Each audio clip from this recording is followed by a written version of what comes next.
Hello friends, reproduction unit पूरी કર્યું। હવે આપણે બાયોટેકનોલોજીની વાત કરીએ। બાયોટેકનોલોજીમાં ટોટલ 2 ચેપ્ટર છે, રાઈટ। એ બંને ચેપ્ટર ટેક્સ્ટ બુક વાઇઝ તો તમને મેડમે સમજાવી દીધા છે। હવે ખાલી આપણે નીટ માટેનો એનો કન્સેપ્ટ ક્લિયર કરવાનો છે। નીટના દૃષ્ટિકોણે ચેપ્ટરમાં શું હોઈ શકે છે એ તો જુઓ, લેટ વી સ્ટાર્ટ।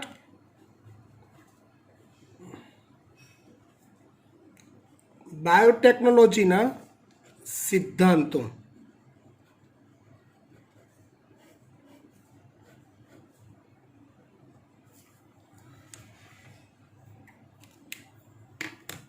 तो साव देसी भाषा में बात करूँ, साव देसी भाषा में तो बायोटेक्नोलॉजी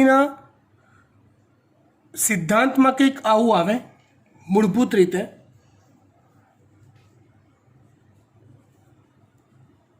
कि सौथी पहला तो एक नवा प्रकारनुं जनीन तैयार करवू,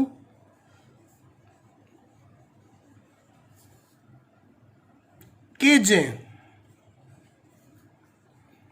कुदरत में पहला क्यारेय पण अस्तित्व में नहोतुं।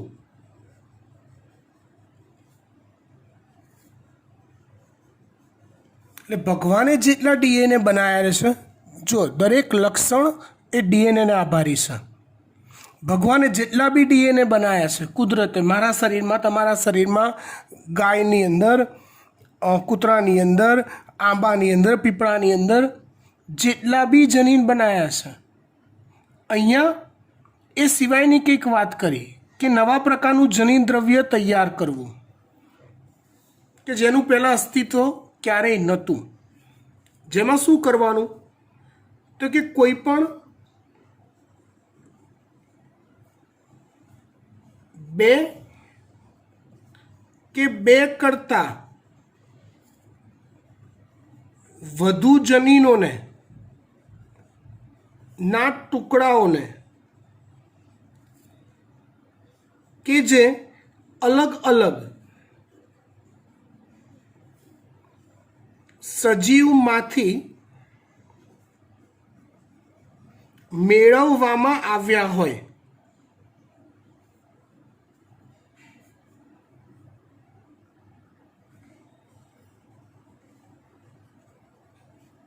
एवा बे के बे करता वधु जनीनोना टुकड़ाओने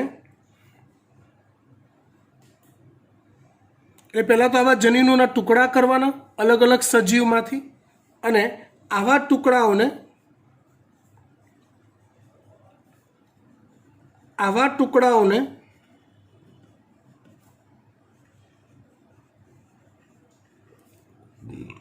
एकबीजा साथे जोड़ीने एक नवुं ज जनीन तैयार करवुं। जेना माटे एक शब्द वपराय छे, पुनः संयोजित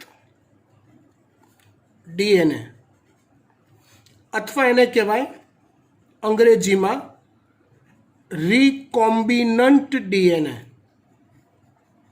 शॉर्ट में कहेवाय आरडीएनए। એટલે જો બેટા યાદ રાખવાનું, જ્યાં જ્યાં બી સ્મોલ આર ડીએનએ શબ્દ વપરાયો હોય ત્યાં ત્યાં કોઈ ડિસ્ક્રિપ્શન ન આપ્યું હોય તો તમને ખબર પડી જવી જોઈએ કે સ્મોલ આર ડીએનએ એટલે એક કરતાં વધુ સજીવોના અલગ અલગ અલગ અલગ જનીનોને ભેગા કરીને એક નવો જનીન તૈયાર કરેલો છે।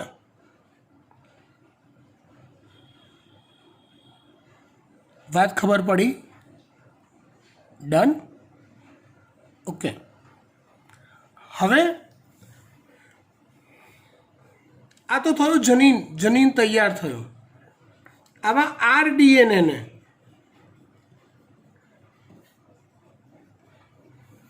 કોઈ યજમાન સજીવના શરીરમાં દાખલ કરવું. જનીન બનાવીને ફાયદો શું? આવો જનીન બનાવીને શું કરવાનું? ઘંટડી વગાડવાની? ના. આપણે શું કર્યું છે એ તમે સમજો.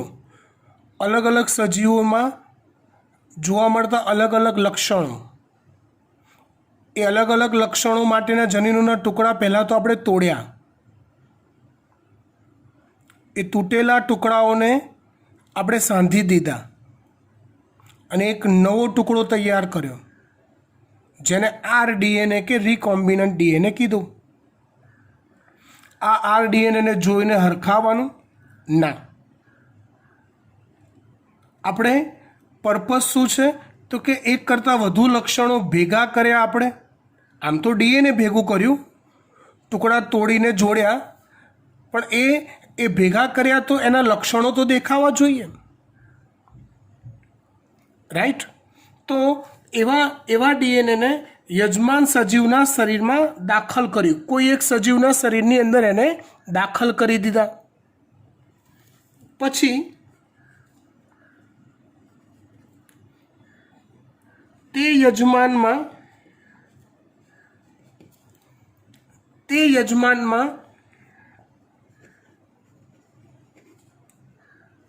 લિંગી પ્રજનન અટકાવવું. એનું કારણ કહું. જો દુનિયાનો દરેક સજીવ બે પ્રકારના પ્રજનન કરે, લિંગી અને અલિંગી. આપણને ખબર છે એટલી, 11માં આવતું હતું. ઇવન હમણાં પ્રજનનમાં બી આવી ગયું એના ફર્સ્ટ ચેપ્ટરમાં, કે સજીવ જ્યારે લિંગી પ્રજનન કરે ત્યારે પ્રજનન કોષોનું નિર્માણ થાય. પ્રજનન કોષોનું નિર્માણ થાય એટલે અર્ધીકરણ થાય, અને અર્ધીકરણ થાય એટલે એમાં વ્યતિકરણ થાય, ટુકડાઓની અદલા બદલી થાય. હવે આપણો પર્પઝ જુઓ કે આરડીએનએને કોઈક યજમાનના શરીરમાં દાખલ કર્યો આપણે, તો આપણે બહુ મહા મહેનતિયાઓ નવો ટુકડો તૈયાર કર્યો છે. આપણે એવું વિચારીએ છીએ કે આના જે લક્ષણો માટેનો ટુકડો આપણે બનાવ્યો ભેગો મિક્સ, એ ટુકડો યજમાનના શરીરમાં રહે અને એવો ને એવો જ ટુકડો એના પછીના વારસદારોમાં બેઠો ઉતરતો આવે. એ ટુકડો બદલાઈ જાય તો આપણો પ્રયોગ ફેલ. ટુકડો બદલાઈ જાય તો આપણો પ્રયોગ ફેલ થઈ જાય. ખબર પડી વાત? એટલે તે યજમાનમાં લિંગી પ્રજનન અટકાવવું પડે. શેના માટે અટકાવવું પડે? તો કે વ્યતિકરણ થઈ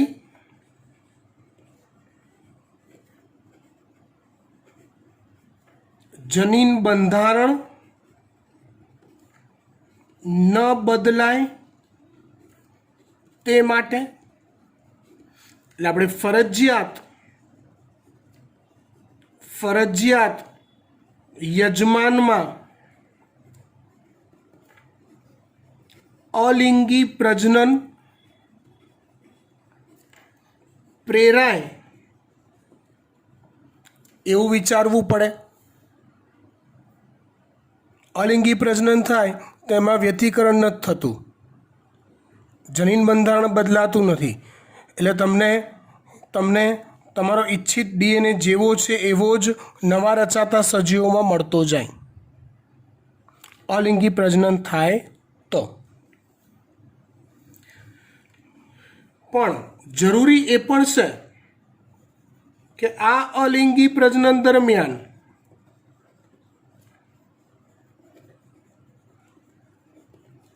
આપણો આરડીએનએ પણ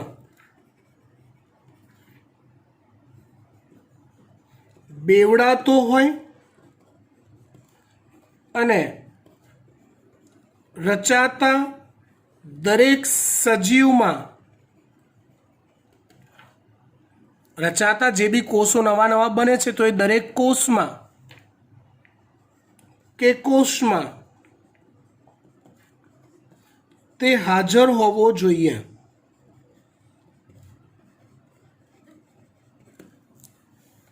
અને એ ઇચ્છિત ડીએનએ આર ડીએનએ પોતાના લક્ષણો પ્રદર્શિત કરતો હોવો જોઈએ. એ આર ડીએનએ પોતાના લક્ષણોનું પ્રદર્શન કરતો હોવો જોઈએ.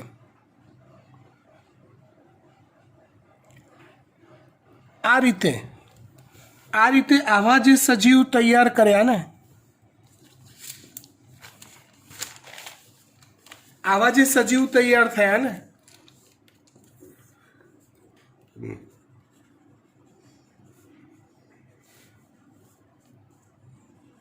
એ સજીવને GMO કહેવાય છે. મતલબ કે જીનેટિકલી મોડિફાઈડ ઓર્ગેનિઝમ, મતલબ કે જનીન પરિવર્તિત સજીવો, મતલબ કે જનીન પરિવર્તિત સજીવો. હું તમને કલ્પનાની એક દુનિયામાં લઈ જાઉં. કલ્પના કરો, હું વિચાર કરાવડાવું છું એવું કરો, સમજજો બરાબર, ધ્યાન આપજો.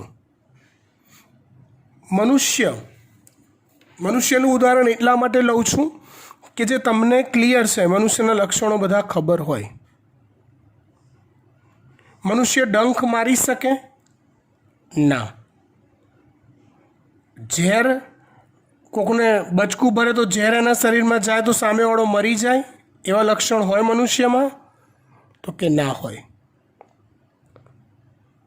કલ્પના કરીએ છીએ ભવિષ્યમાં કદાચ બાયોટેકનોલોજીની પ્રગતિ પુષ્કળ થશે તો આવું પણ બનશે. કલ્પના કરો કે કોઈક મનુષ્યનું ફલિતાંડ છે કે જેમાંથી ગર્ભ વિકાસ થઈ રહ્યો છે. ગર્ભ વિકાસ કઈ રીતે થશે એ તમને ખબર છે. યાદ કરો, લેબોરેટરીમાં ટેસ્ટ ટ્યુબ બેબી બનતી હતી. Test tube baby in vitro process આવતી હતી. યાદ આવે છે? હું એવું કરું, મનુષ્યના કોઈક જનીનના ટુકડા સાથે સાપનો કોઈક જનીન એવો શોધું કે જે ઝેર ઉત્પન્ન કરતો હોય. એવો કોઈક ટુકડો બી સાપમાંથી અલગ કરું કે જે ડંખ મારતો હોય. એવા બંને જનીનોના ટુકડા સાથે મનુષ્યના કોઈક જનીનને અલગ કરીને જોડી દઉં. એક નવો આરડીએનએ મેં બનાવ્યો. એવો આરડીએનએ કે જે મનુષ્યના કેટલાક લક્ષણ ધરાવે છે. ડંખ મારવાના લક્ષણ ધરાવે છે ને ઝેર ઉત્પન્ન કરવાના લક્ષણ ધરાવે છે. આવા ડીએનએને હું મનુષ્યના કોઈક ફલિતાંડમાં ઇન વિટ્રો પ્રોસેસ દ્વારા દાખલ કરી દઉં.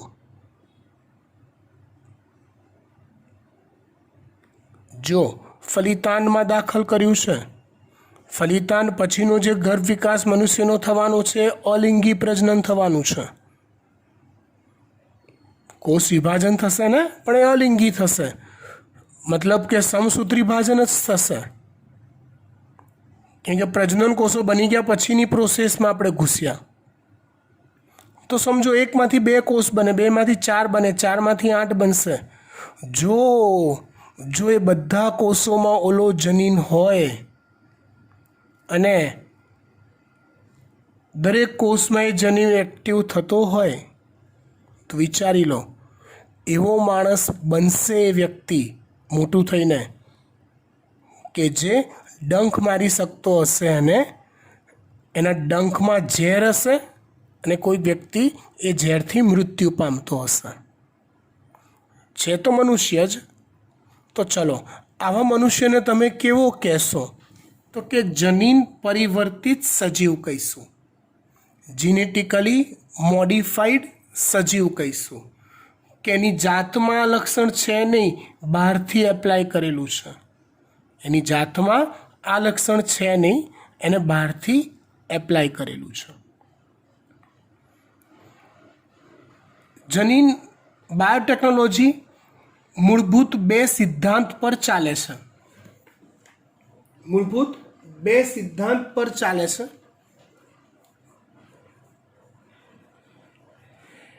બાયોટેકનોલોજીના બે મુખ્ય સિદ્ધાંત.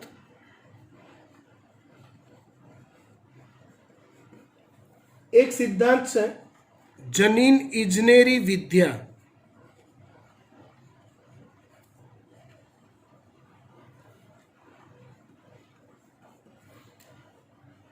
જનીન ઇજનેરી વિદ્યા અથવા એને કહેવાય છે જીનેટિક એન્જિનિયરિંગ. અને બીજું છે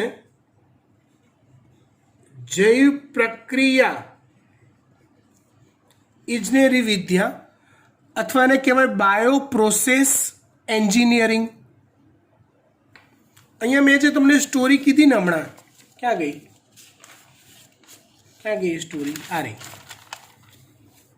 મેં તમને હમણાં જે સ્ટોરી કીધી ને બેટા, એમાં શરૂઆતના આ RDNA બનાવીને યજમાન કોષમાં દાખલ કરો ને તમે, એ કામ છે જીનેટિક એન્જિનિયરિંગનું. આટલું આવે જીનેટિક એન્જિનિયરિંગમાં. ત્યાર પછીનું જે બધું કર્યું ને આપણે, આ બધું, એ બધું આવે છે જૈવ પ્રક્રિયા ઇજનેરી વિદ્યામાં. અને આ બંનેનું કોમ્બો પેક એક સાથે આવે, એને કહેવાય બાયોટેકનોલોજી.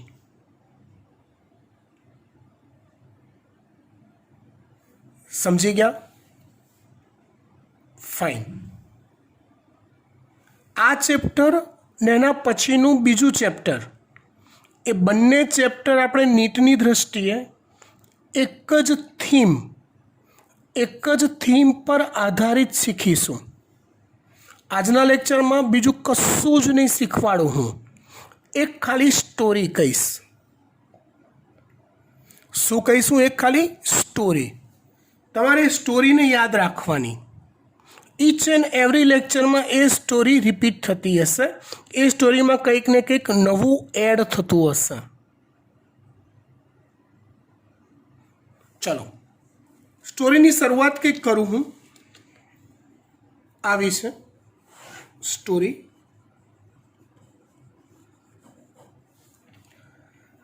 વર્ષો પહેલા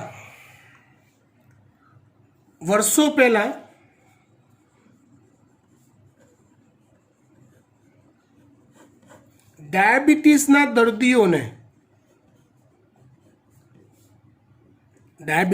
દર્દી હોય તો સારવારમાં શું આપવું પડે? તમે કહેશો સાહેબ ઇન્સ્યુલિન આપવું પડે. તમે કહેશો સાહેબ ઇન્સ્યુલિન આપવું પડે, કાં તો ટેબ્લેટ સ્વરૂપે કાં તો સિરિંજથી ઇન્જેક્શન આપવું પડે. દર્દીઓને ઇન્સ્યુલિન આપવામાં આવે છે.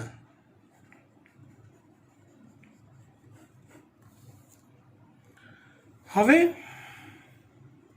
એ ઇન્સ્યુલિન વર્ષો પહેલા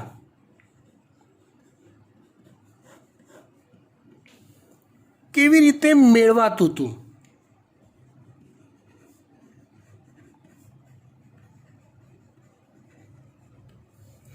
ઇન્સ્યુલિન વર્ષો પહેલા કેવી રીતે મેળવાતું હતું? તો વર્ષો પહેલા કતલખાનામાં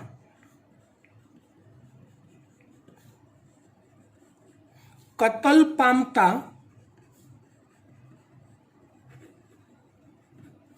પ્રાણીઓ, સસ્તન વર્ગના પ્રાણીઓ કે જે કતલખાનામાં કતલ પામતા હોય, એ પ્રાણીઓના શરીરમાંથી યકૃત અને સ્વાદુપિંડ,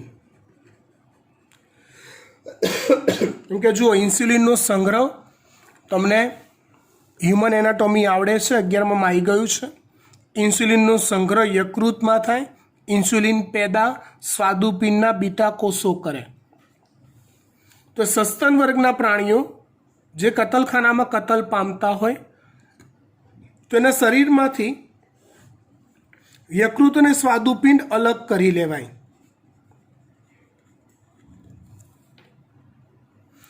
એને અલગ કર્યા પછી આવા ધારો કે આજે 2000 પ્રાણીઓની કતલ કરી, 3000 પ્રાણીઓની કતલ કરી, તો એ બધાનું યકૃત સ્વાદુપિંડ અલગ અલગ કરતા જાય. કતલ કર્યા પછી અલગ કરીને યકૃત અને સ્વાદુપિંડ પર વિવિધ પ્રકારની સેંકડો પ્રક્રિયાઓ કરી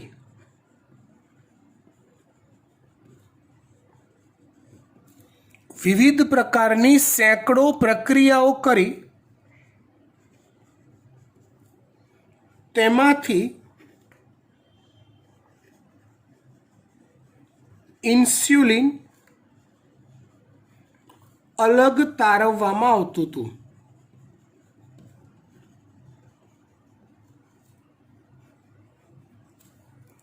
આવી વિવિધ પ્રક્રિયાઓ એટલે કેવી?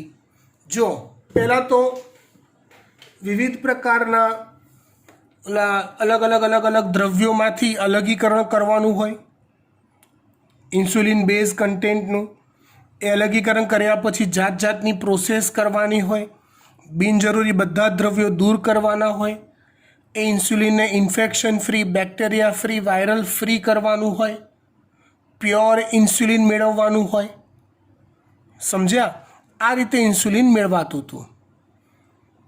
પછી આવા ઇન્સ્યુલિનને એ લોકો લેબોરેટરીઓને વેચી દે અને લેબોરેટરીવાળા પછી એમાં જાત જાતનું બધું એમની જરૂરિયાત પ્રમાણે ટેબ્લેટમાં કે સિરિંજમાં ઇન્સ્યુલિન ભરીને કંપનીઓને કે રિટેલ સ્ટોરમાં મૂકી આવે કે સેલ માટે મૂકીને જેને જરૂર હોય ત્યાંથી ખરીદી લે. પણ આ પદ્ધતિ ખૂબ જ ખર્ચાળ હતી, કેમ કે એક પ્રાણીના યકૃત અને સ્વાદુપિંડના સેમ્પલ પર સેંકડો પ્રક્રિયાઓ કરવી પડતી હતી, ઈચ એન્ડ એવરી ટાઈમ. અને દરેક પ્રક્રિયાનો ચાર્જ તો લાગે. એટલે પ્રક્રિયા પદ્ધતિ ખૂબ જ ખર્ચાળ હતી. એટલે મેન્યુફેક્ચરિંગ પ્રોસેસ જ ખર્ચાળ હોય તો ઓબ્વિયસલી એ પ્રોડક્ટ આપણને મોંઘી જ પડવાની છે, તેમજ રિસ્કી હતી. પ્રાણીમાંથી લીધેલું ઇન્સ્યુલિન હતું ને, એટલે કોઈક ને કોઈક ઇન્ફેક્શન કે શરીર પ્રતિચારનો સંભાવના રહેતી હતી.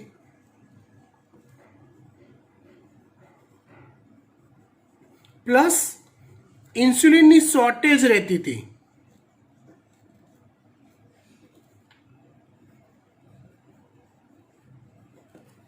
મતલબ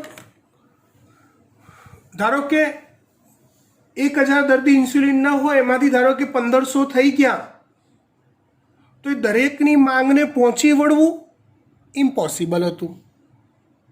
એટલે એની ખેંચ રહે. ઇન્સ્યુલિનનો સ્ટોક જોઈએ એટલો જ્યારે જોઈએ ત્યારે નહોતો મળતો. થેન્ક્સ ટુ બાયોટેકનોલોજી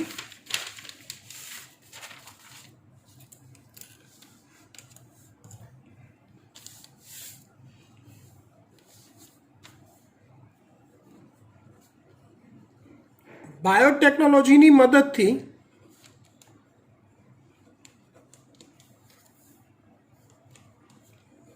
પૂરતા જથ્થામાં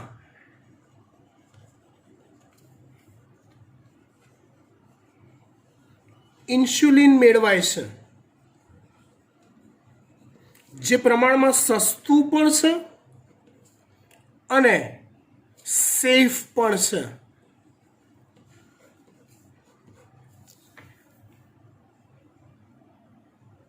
બાયોટેકનોલોજીની મદદથી ઇન્સ્યુલિન બનાવ્યું. બોલો કેવી રીતે બનાવ્યું? समझिए આપણે समझो स्टोरी शुरू क्यारनी थई गई है। अहींया एक स्टोरीनी बात करी, एक प्रॉब्लम आयो तो हवे एनुं सोल्यूशन बायोटेक्नोलॉजीए केवी रीते आप्युं ए समझिए। हवे ध्यान आपजो।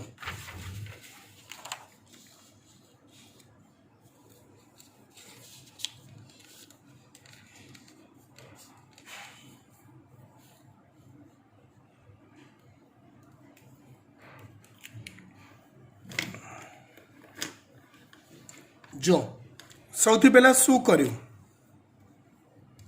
તો કોઈ સસ્તન વર્ગનું પ્રાણી લીધું,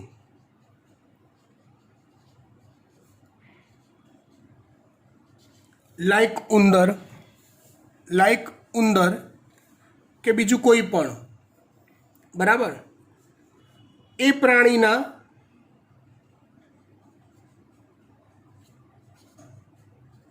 સ્વાદુપિંડમાંથી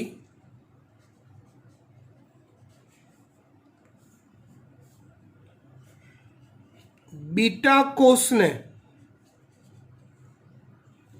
अलग तारव्यो।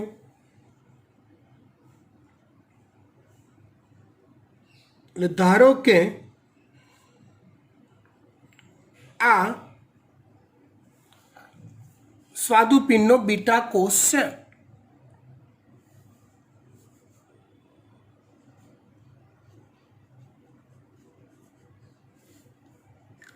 स्टोरी ध्यान थी सांभळजो अने समझजो।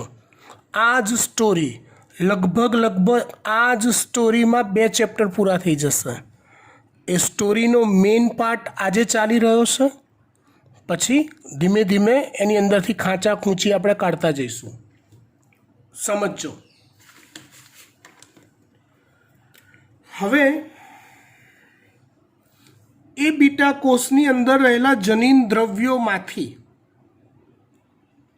बीटा कोष इंसुलिन उत्पन्न करे छे तो ए बीटा कोषनुं लक्षण छे। तो बीटा कोष पासे एवुं जनीन द्रव्य हशे ज के जे इंसुलिन उत्पन्न करवा माटे जवाबदार हशे। तो एवा अलग अलग जनीनों पैकी इंसुलिन उत्पन्न करवा माटे जवाबदार होय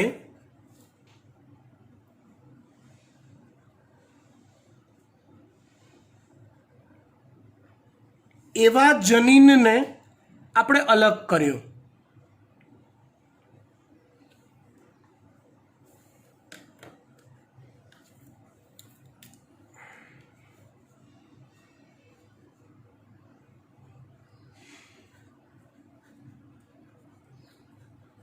એટલે ઇન્સ્યુલિનના ઉત્પત્તિના કોડ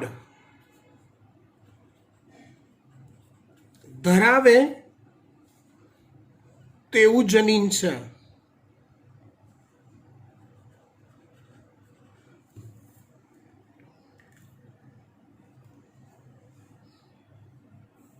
હવે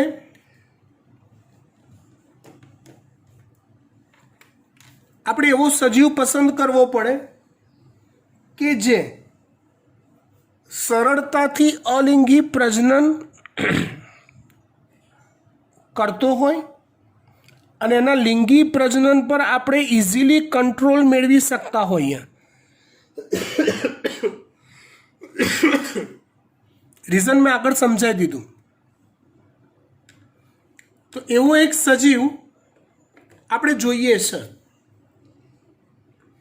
तो अहींया हूँ एवा सजीव तरीके एक कोषी सजीव तरीके हूँ ई कोलाई ने लઉં છું।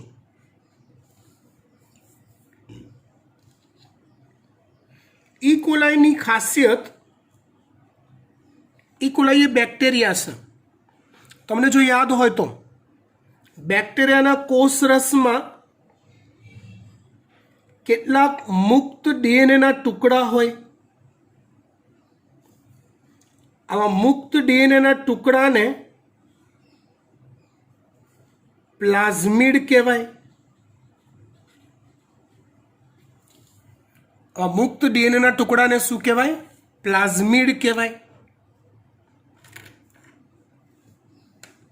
એ પ્લાઝમિડને હું અલગ કરું.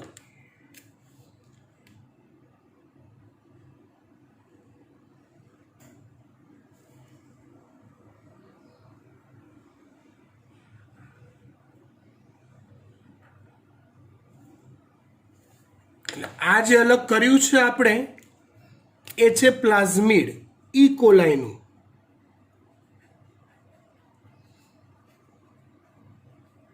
મતલબ જુઓ, ભગવાને આવું જનીન બનાવ્યું હતું આના માટે, સસ્તન માટે. ભગવાને એક આવું જનીન બી બનાવ્યું હતું પ્લાઝમિડ આના માટે, ઈ કોલાઈ માટે. આપણે શું કર્યું? બંને જનીનને ભેગા કર્યા, બહાર કાઢ્યા પહેલાં તો. પછી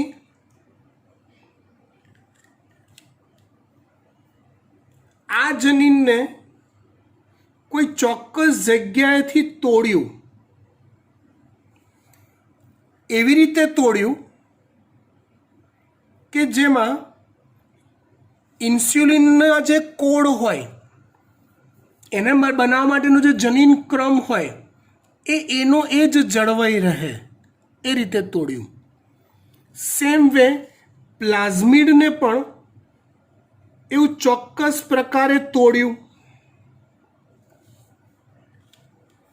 પછી એ બંનેના તૂટેલા ટુકડાઓને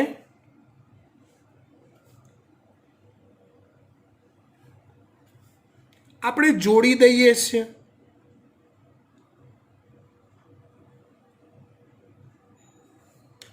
બંનેના તૂટેલા ટુકડાઓને આપણે જોડી દઈએ છીએ.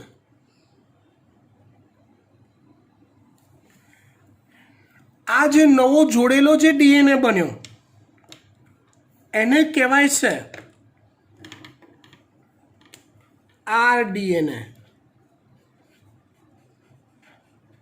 રિકોમ્બિનન્ટ ડીએનએ, જે ઇન્સ્યુલિન ઉત્પન્ન કરવા માટેનો ક્રમ પણ ધરાવે છે ડીએનએનો, અને પ્લાઝમિડનો ક્રમ પણ ધરાવે છે. હવે આવા આરડીએનએને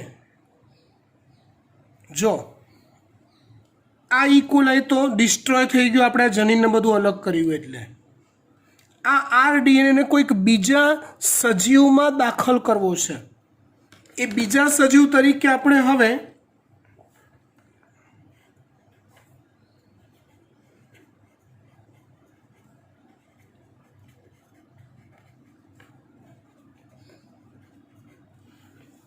એને દાખલ કરીએ. યજમાન કોષ તરીકે આપણે બીજો કોઈક ઈ કોલાઈ લઈએ, જેમાં આપણે આ પ્લાઝમિડ ધરાવતા આરડીએનએને દાખલ કરી દઈએ.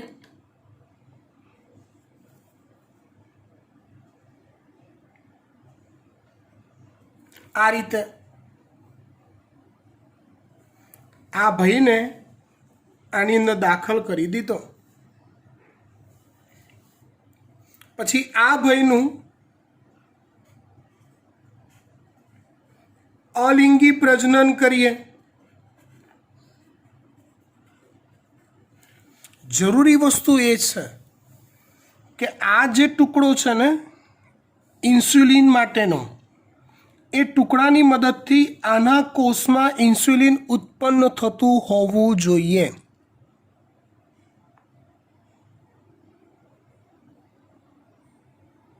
તો આનું અલિંગી પ્રજનન કરો. 1 માંથી 2, 2 માંથી 4, 8, 16, 32, 64, 2 લાખ, 5 લાખ, 50 લાખ, જેટલી વાર તમે એનું અલિંગી પ્રજનન કરો દરેકના કોષરસમાં તમને ઇન્સ્યુલિન મળે. સમજો પ્રોબ્લેમનું સોલ્યુશન કેવી રીતે લાયા. જૂની પદ્ધતિમાં દરેક વાર પ્રાણીની કતલ થાય એનું માંસ ખાવા માટે, પણ જોડે એક યકૃત અને સ્વાદુપિંડ કાઢી લેવાનું. દરેક વાર એકની એક પ્રોસેસ કરવી પડે. અહીંયા આ ઇન્સ્યુલિન માટેના જનીનને શોધવો અઘરો છે, પણ એકવાર શોધી કાઢ્યો બસ. પ્લાઝમિનને અલગ કરવો અઘરો છે, એકવાર અલગ કરી દીધો બસ. ચોક્કસ જગ્યાએથી એને તોડતા શીખી જાઓ, એક જ વાર કરવાનું છે.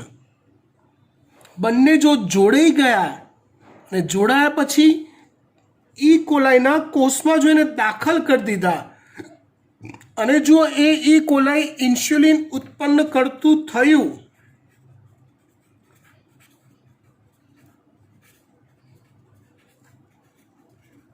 તો આ ઈ કોલાઈ GMO કહેવાય, જીનેટિકલી મોડિફાઈડ ઓર્ગેનિઝમ કહેવાય. કેમ કે કોઈ ઈ કોલાઈ કુદરતી રીતે ઇન્સ્યુલિન નથી બનાવતું, આપણું બનાવે છે. પછી એમાં અલિંગી પ્રજનન કરો. સમજો સમજો સમજો, ઉભા રહો.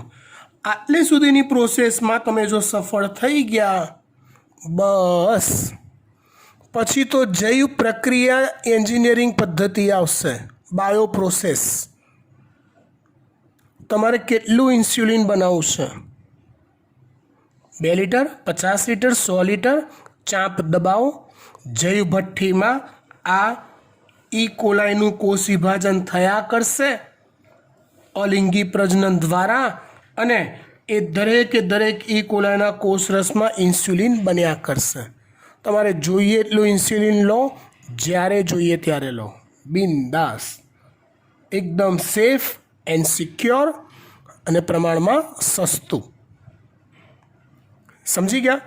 આ થિયરી બેટા તમારે કાયમ આ 2 ચેપ્ટર ચાલે નહીં ત્યાં સુધી આ કન્સેપ્ટ તમારે પરફેક્ટ યાદ રાખવાનો છે. Thank you, by.